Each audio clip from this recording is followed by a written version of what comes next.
Pada siang hari, kita diperlihatkan tentang kehidupan di sebuah kota di Brazil. Tampak pada gambarnya, kota ini seperti kota perasingan dan terlihat kumuh. Namun kota ini memiliki nama yang terbilang kece, yaitu Kota Tuhan. Lalu berpindah di mana sekelompok anak muda sedang mengejar seekor ayam sembari memegang senjata. Sesampainya di jalan, ayam tersebut berhenti karena dibegal oleh pemuda. Ia bernama Rocket. Rocket ini adalah seorang fotografer yang mengabadikan semua kejadian di Kota Tuhan lewat kameranya itu. Rocket yang ingin menangkap ayam, ia justru terjebak di tengah-tengah antara para gangster dan polisi. Dan inilah dia, City of God.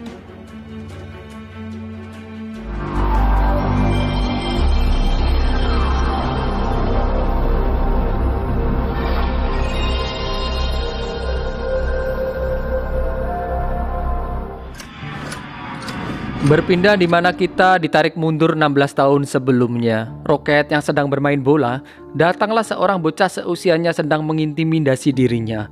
Bocah yang sok keras ini ternyata adiknya salah satu anggota gangster di Kota Tuhan. Mereka menamai kelompoknya The Tender Trio. Dan trio gangster ini adalah Shaggy, Goose, dan Clipper. Mereka sering berbuat onar termasuk dengan menjarah kendaraan yang melintasi kota.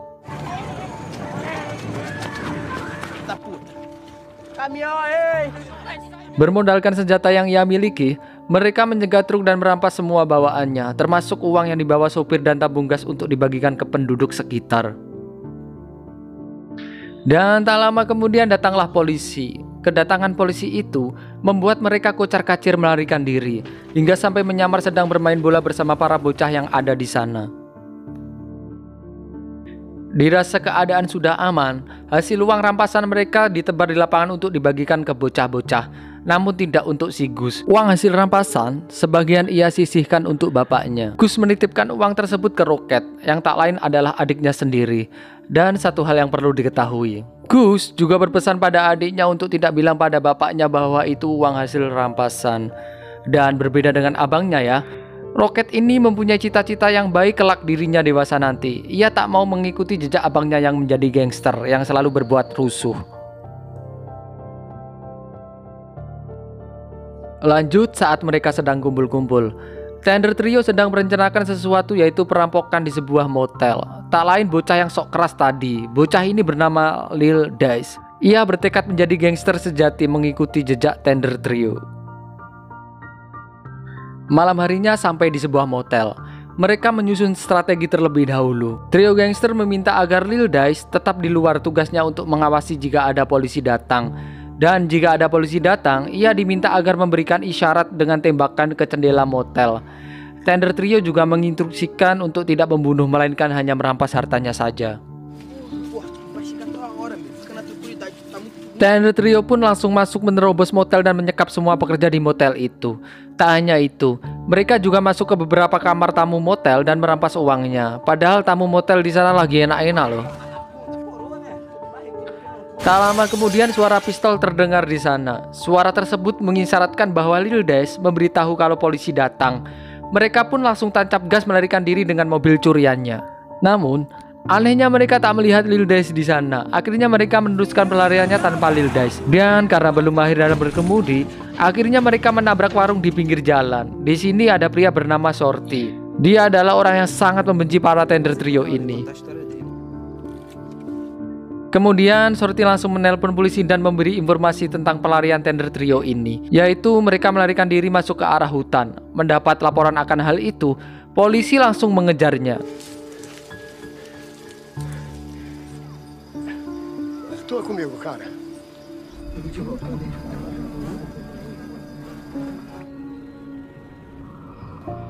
Keesokan harinya, seusai keluar dari hutan, Clipper sedang berjalan menuju gereja. Tak lama ada dua orang polisi yang nampak dan akan menangkapnya. Tetapi polisi tersebut malah akan menangkap sosok pemuda lain di belakangnya. Karena pemuda itu berlari ketakutan, maka dari itu polisi tersebut mengira dia adalah anggota Tender Trio. Tak pikir lama, polisi langsung menembaknya hingga mati. Dan benar saja, polisi baru menyadari bahwa buruan mereka salah setelah melihat identitas mayat itu. Dia adalah seorang pekerja biasa yang tak mempunyai catatan kriminal. Lalu Shin berpindah ke Gus yang lagi dimarahi bapaknya. Bapaknya marah-marah untuk menyuruh Gus berhenti menjadi bandit dan diminta ikut membantunya untuk berjualan ikan. Namun setelah ayahnya pergi, dia mulai menyimpan senjatanya. Roket yang ada di sampingnya ikut memegang senjatanya itu. Namun Gus memarahinya. Ia tak mau adiknya kelak dewasa nanti menjadi gangster seperti dirinya.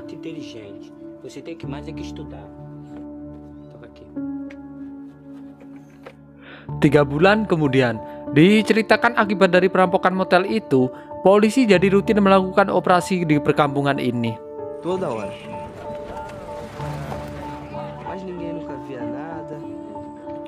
Segi yang bersembunyi di rumah seorang wanita, mereka ribut dikarenakan wanita tersebut mengancam akan meninggalkannya. Dan juga ia mendengar kabar bahwa banyak korban yang terbunuh saat Segi melakukan perampokan. Sementara Segi tak mengetahui akan hal itu dan sampai saat ini masalah tersebut masih menjadi misteri.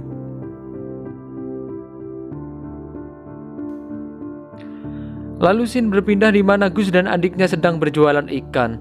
Dan sembari berjualan, Gus juga menggoda seorang wanita yang tak lain adalah istri Shorty, pria yang melaporkan tender trio ketiga di warung tadi. Karena ceweknya juga kegatelan, akhirnya mereka tertangkap basah sedang hohoihe. Tapi Gus berhasil kabur dari kamar wanita itu. Suaminya yang tak mampu menahan amarah langsung menghantam istrinya dengan sendok semen hingga tewas. Pelarian Gus terhenti di tengah jalan saat ia bertemu dengan Lil Dice. Tentunya Gus juga merasa terkejut karena sebelumnya Gus mengira Lil Dice sudah ditangkap oleh polisi. Si Gus juga sempat merampas uang milik Lil Dice, lalu ia melanjutkan pelariannya. Dan inilah juga akhir dari kisah Tender Trio. Berpindah ke Shorty yang sedang ditangkap oleh polisi karena kasus pembunuhan. Di sisi lain, Segi bersama pacarnya berencana pergi meninggalkan kota itu. Namun ia harus mendorong mobilnya terlebih dahulu karena mogok. Shorty yang masih ada di depan rumah bersama polisi melihat Segi sedang mendorong mobil. Ia juga melaporkan ke polisi bahwa ialah pelaku perampokan di motel itu. Polisi langsung mengerahkan pasukannya dan menindak tegas Segi. Ia ditembak bagian perut hingga tewas. Lalu kemudian secara tak sengaja Roket bersama temannya lewat seusai pulang sekolah. Ia melihat ada wartawan sedang memotret mayat Segi. Disitulah awal mula Roket mulai tertarik dengan dunia fotografi. Dan akhirnya dia mempunyai cita-cita menjadi seorang fotografer. Singkat cerita, saat Roket mulai tumbuh dewasa, bersama teman-temannya, mereka pergi liburan ke pantai. Di sana ia mulai memotret teman-temannya dengan kamera pertamanya. Ia juga dipertemukan dengan seorang wanita cantik yang membuatnya ia tertarik. Ia bernama Angelica. Meskipun Angelica sudah mempunyai pacar, tapi Roket tak peduli dan tetap ingin mendapatkannya. Lagi bincang-bincang, Roket mendengar Angelica sedang ingin mencoba cimeng. Kemudian Roket mencoba untuk menawarinya. Ia akan membelinya dari bandar bernama Blackie yang tak lain temannya sendiri. Singkatnya, Roket akhirnya pergi menemui Blackie untuk membeli daun ajaib itu. Dan di sana ia juga bertemu dengan Lil Dice dan para kurawannya. Ia sudah tumbuh dewasa dan menjadi bos gangster di daerah itu. Tak disebutkan alasannya. Lil Dice sendiri sudah mengubah namanya menjadi Lil Z. Flashback ke masa lalu saat merampok motel. Di sini mulai terungkap kasus tersebut. Jadi, waktu ia dulu disuruh menunggu untuk membackup Tender Trio, ia malah masuk ke dalam motel itu dan membunuh semua orang yang ada di sana. Jir, bocah biadab, cok. Sabendo que o cabeleiro não ia perdoar.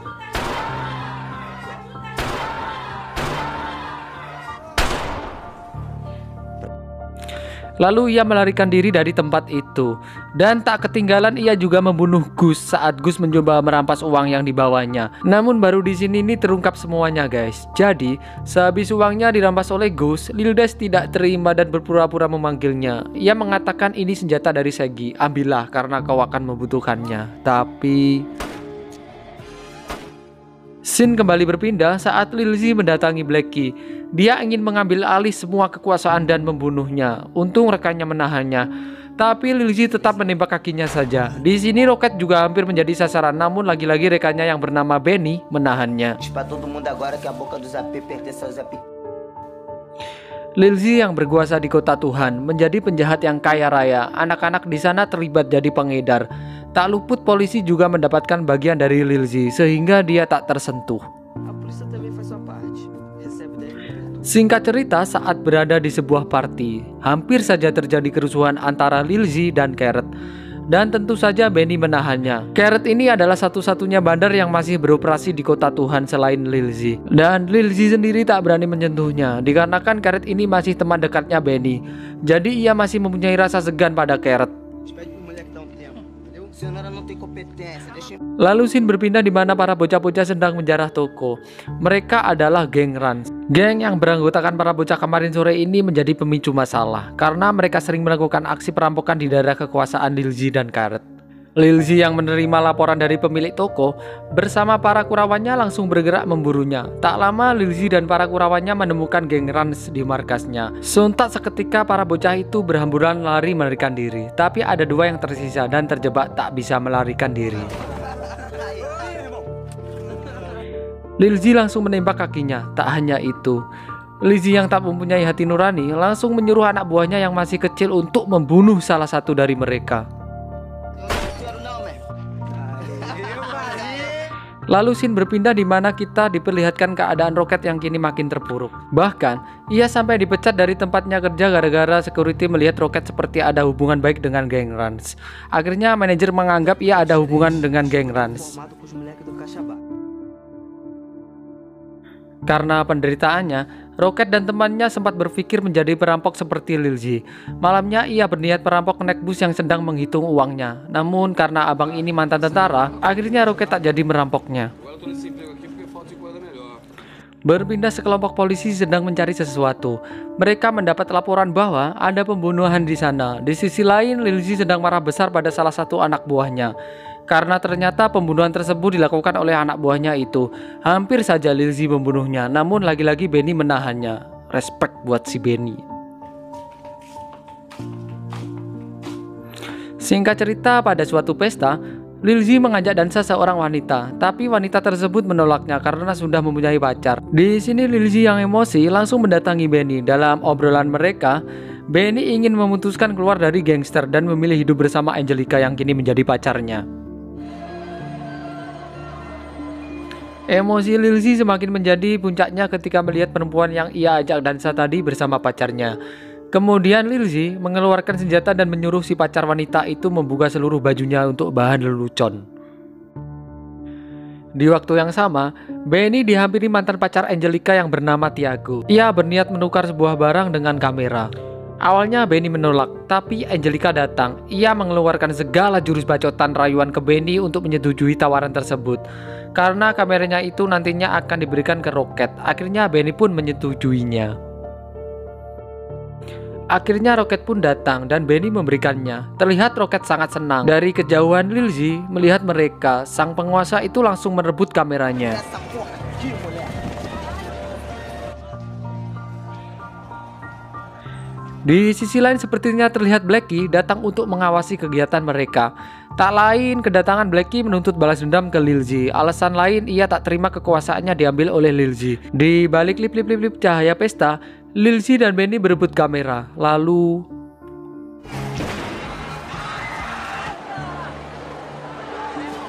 Blackie yang menyusup untuk mencoba menembak Lilzy, namun justru tembakannya mengenai Benny dan Benny langsung tewas seketika. Berpindah ke Blackie yang sedang mendatangi markas Carrot. Blackie menceritakan kejadiannya bahwa dia salah sasaran. Yang ditembaknya adalah Benny. Mendengar hal itu, Carrot langsung membunuhnya karena ia merasa Benny adalah sahabat baiknya yang telah menyelamatkan bisnis gelapnya. Tidak lama kemudian, Lizzie dan para kurawannya bergerak menuju ke markas Carrot. Namun di tengah perjalanan, mereka bertemu dengan wanita yang digodanya pada acara pesta tadi. Tak berselang lama pacar dari wanita itu datang. Ia bernama Knock. A parada aí, ó, era entre bonitão do bem. Lizzie dengan sadis mengajar Knock dan menghoihe cewek itu di hadapannya. Sesampainya di rumah, peristiwa itu menimbulkan rasa traumatis yang mendalam pada dirinya. Tak sampai di situ, Lizzie yang berencana ke markas Carrot malah pergi ke rumah Knock karena ingin membunuhnya. Sesampainya di hadapan rumah Knock, Lizzie menyuruhnya keluar, namun Knock ditahan oleh keluarganya, dan yang keluar malah adiknya Knock. Sambil membawa pisau dapur yang diselipkan dalam celananya, dia keluar menghadapi si penguasa biadab itu. Sambil menghadap ke belakang, dia mencoba mengambil kesempatan untuk menusuk Lizzie, tapi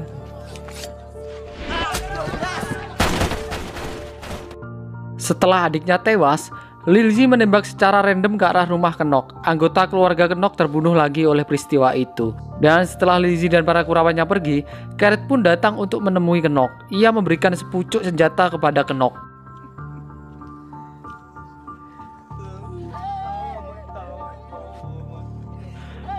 Knock pun akhirnya bergabung dengan Garrett dan menjadi salah satu orang kepercayaan Garrett. Mereka pun melakukan aksi perampokan di sebuah bank. Dan aksi perampokan itu menyebabkan tewasnya security di sana. Di sisi lain, Rocket sedang memotret anggota Lizzie sedang memegang senjata. Lizzie meminta Rocket untuk segera mencetak foto tersebut. Rocket akhirnya meminta salah satu temannya yang bekerja di perusahaan media di sana untuk mencetak hasil fotonya itu.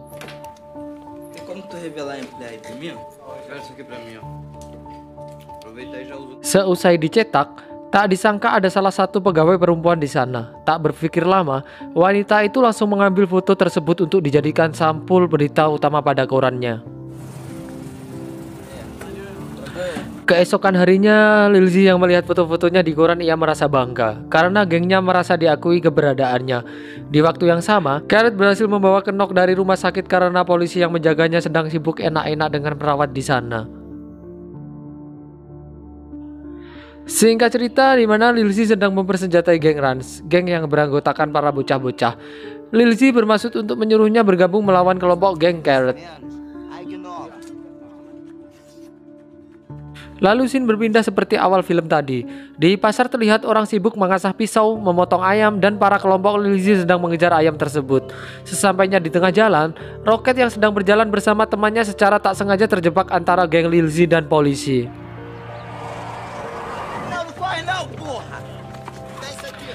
Tapi konyolnya, polisi di sana malah kabur karena takut.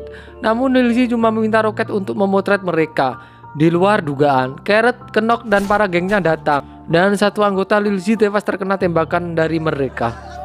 Baku hantam pun dimulai. Seketika Rocket dan temannya itu lari mencari tempat aman untuk mengabadikan momen peperangan di sana.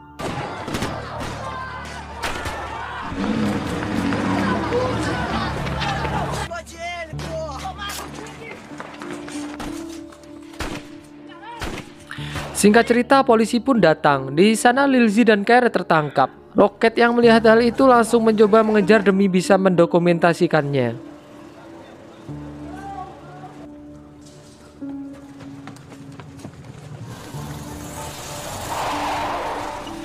Di sebuah gang sempit, Lizzie dibebaskan karena menyuap polisi korup itu dengan hartanya. Lewat tempat persembunyiannya, Rocket berhasil mengabadikan momen itu, termasuk ketika polisi korup itu pergi. Geng Rans yang dipersenjatai Lizzie datang, dan sungguh di luar dugaan. Mereka menghabisi Lizzie karena menuntut balas dendam atas kematian salah satu temannya. Tak mau ketinggalan, Rocket langsung memotret mayat Lizzie yang terkapar. Tewasnya sang penguasa itu menjadi sampul koran utama di sana, dan Rocket mendapat bayaran yang cukup besar.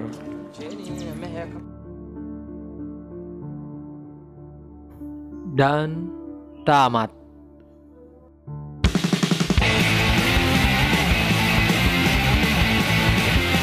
Oke guys, ya begitulah alur film City of God. Memang banyak menampilkan sisi kelam dan brutal di dalamnya, dan pesan-pesan yang bisa diambil dalam film ini adalah sekejam dan sebegis-begisnya gangster, mereka tetap masih bisa menyayangi sahabatnya sendiri. Oke, cukup sampai di sini dulu. Nantikan video-video selanjutnya. Di sini gue sebagai admin dan Rocket sebagai tukang foto izin pamit undur diri. Jangan lupa bahagia, sehat selalu, dan sampai jumpa.